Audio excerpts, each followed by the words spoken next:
Hello, Kathy. Hello, sir. Good evening, everyone. On behalf of the White House Office of Presidential Personnel, I am delighted to welcome you to the swearing in of the Day One appointees of the Biden-Harris administration. We are joined by hundreds of White House staff and hundreds more agency appointees. All of us here have the great privilege of serving our country and of joining you, Mr. President, in restoring our nation. I was privileged to hear many of your stories during the hiring process. Some of you have worked in government before and thought perhaps your days of service were behind you until finding yourselves in this moment of national need. Others have never worked in government and will bring new perspectives to the work that lies ahead. Some of you are the first in your family to graduate college. You are veterans who have worn our nation's uniform. You are the daughters and sons of immigrants, or you're immigrants yourselves. Some of you have interviewed for your job while you were wrapping up work on the presidential campaign, and others interviewed while you were fighting off COVID or caring for family members who were ill. But all of you share in the hope we have for the Biden-Harris administration, and each of you has answered the call to serve. Having worked in government, I know that no public servant does this work alone. So I would like to welcome and acknowledge the friends and family of all our appointees who will support the work ahead. And now it is my honor and privilege to introduce a true public servant for whom I was so lucky to first work for more than 3 decades ago, who will administer the oath of office, the President of the United States. Mr. President. Thank you, Kathy. Hello, team. And I mean that sincerely. We're one team. Jill and I and Kamala and Doug are enormously humbled by today's inauguration. And it makes me realize what an obligation we have, what a tremendous opportunity we have. I'm looking at all your photographs. I'm supposed to be looking straight ahead, but I want to take a look at you while I'm talking to you. I really mean it. We have an obligation, but we also have a great privilege. Very few times does an individual get an opportunity to do something that can fundamentally, positively impact on other people's lives, not only here but around the world. You're engaged in and you're working with the most decent government in the world. And we have to restore the soul of this country, and I'm counting on all of you to be part of that. And it's not hyperbole. The only thing I expect with absolute certitude is honesty and decency, the way you treat one another, the way you treat the people you deal with. And I mean that sincerely. Remember, people don't work for us. We work for the people. I work for the people. They pay my salary. They pay your salary. They put their faith in you. I put my faith in you. And so we have an obligation. We ran on a promise that this administration would look like America looks. That taps into the best of our nation, that opens doors and includes a full range of talents we have in all our people. And that meant asking you and your families to serve. We're honored that you accepted the call. And I'm not being solicitous when I say this. We owe your families. We owe your families. Because those of you working in the White House, those who will be here, those of you working in other agencies, you're going to work like the devil. We all do. We put in long hours. And it shouldn't be something that you should do unless you really care about it a great deal. You know, there have been few moments in our history, in my view, when our nation has been more tested than we are now. Few when public service will matter more, when it will matter more.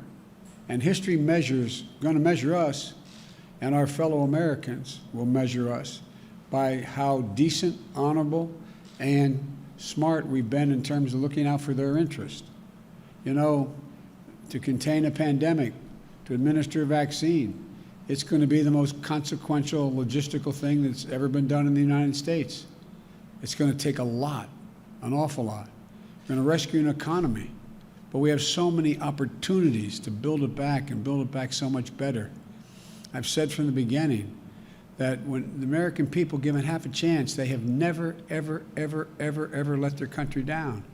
And that's not hyperbole.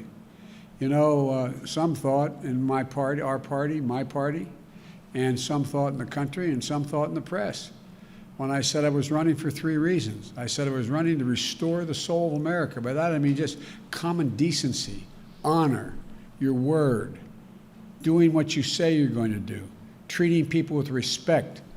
My dad used to have an expression. He said, everyone, every single person, regardless of their background, is entitled to be treated with dignity.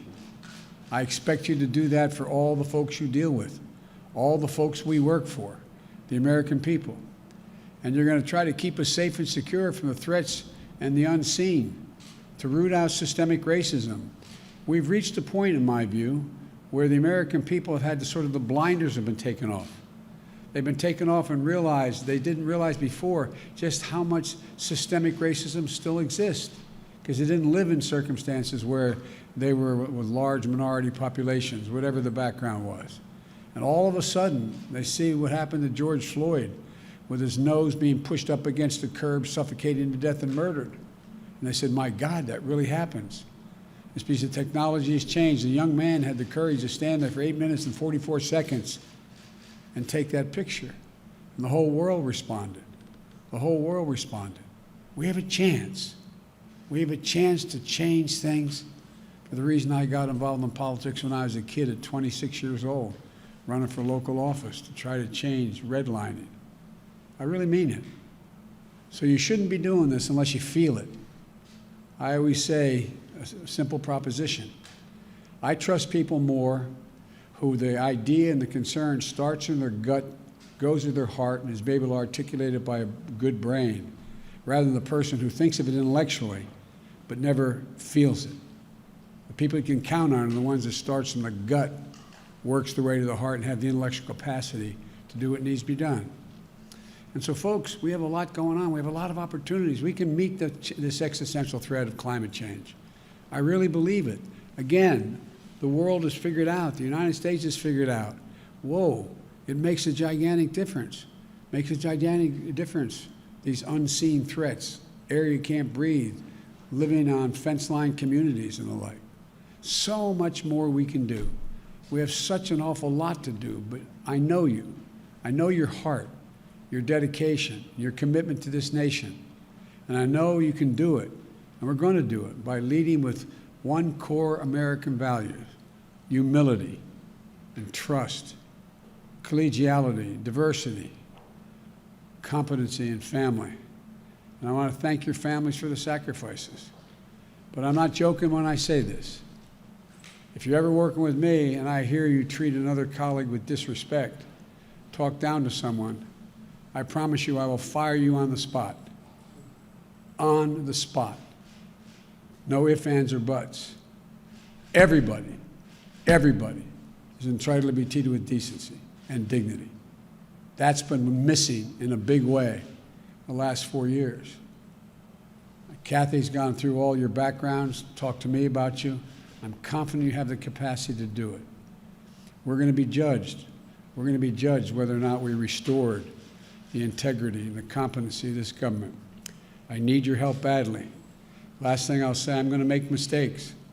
I'm going to make mistakes. When I make them, I'll acknowledge them, and I'll tell you. And I'll need your help to help me correct them. We're not going to walk away. We're going to take responsibility. That's what we do. That's what you do. That's what so many of you have done throughout your career, and I expect you to do it again. So I'm happy we're starting, happy to join all of you. There's almost 1,000 of you on this call, and your families. So thank you very much. That in this nation, everyone, and I mean everyone, is given an opportunity. And those, that's who we are as a country. And that's who we've always been thought to be. I was asked a long time ago when I was with Xi Jinping, and I was on the Tibetan Plateau with him. And he asked me in a private dinner, he and we each had an interpreter. He said, can you define America for me? And I said, yes, and I meant it. I said, I can do it in one word, possibilities. Possibilities. We believe anything's possible if we set our mind to it. Unlike any other country in the world, possibilities. You're my possibilities. You're the way we're going to get this done. I'm honored to now administer the oath of office to each of you. And if you will, raise your right hand and repeat after me. I state your name.